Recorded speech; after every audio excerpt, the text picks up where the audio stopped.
கருப்பு உளுத்தங்களி மாவுல நம்ம களி மட்டும் இல்லங்க, புட்டு கூட செய்யலாம். அதுக்கு அந்த மாவுல வந்து நம்ம எப்பவுமே புட்டு செய்றதுக்கு தண்ணி தெளிக்காம தெளிச்சு நம்ம எடுத்துக்கலாம். அத பிடிச்சா நமக்கு கொழுக்கட்டை மாரி பிடிக்க வரணும். ஆனா உதுத்தா ஈஸியா உதிர்ந்துரணும். அதில அங்கங்க கட்டி கட்டியா இருக்கும்.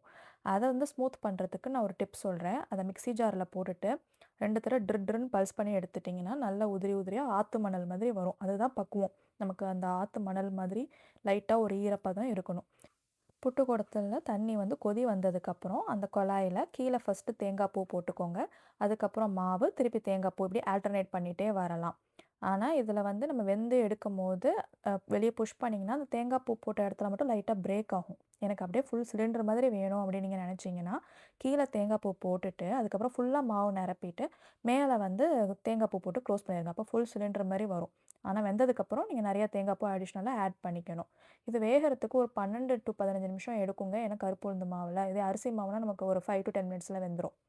இதே மாதிரி ராகி மாவுலயும் செய்யலாம். இட்லி பாத்திரத்திலயும் வேக வைக்கலாம். ஏன்னா துணி போட்டுட்டு நம்ம அதில மாவு வச்சு நம்ம க்ளோஸ் பண்ணி ஸ்டீம் பண்ணி எடுத்துக்கணும். இதுக்கு பனை வெல்லம் போட்டு, நெய் போட்டு சாப்பிட்டா இன்னும் டேஸ்ட் அதிகமா இருக்கும். இல்ல எனக்கு இனிப்புலாம் வேண்டாம்ப்பா அப்படின்னு நீங்க நெனச்சீங்கன்னா, நீங்க கடலைக்கறியோ, இல்ல அந்த கடலைக்கறி டேஸ்ட்லயே பச்சை பயிறு கறி கூட வச்சு சாப்பிடலாம். நான் இப்ப தேங்காய் பூ, பனை வெல்லம், அப்புறம் நெய் இதெல்லாம் போட்டு பாப்பாக்கு குடுத்துட்டு, எனக்கு வந்து நான் பச்சை பயிறு கறி வச்சு சாப்பிட்டேன். ட்ரை பண்ணி பாருங்க.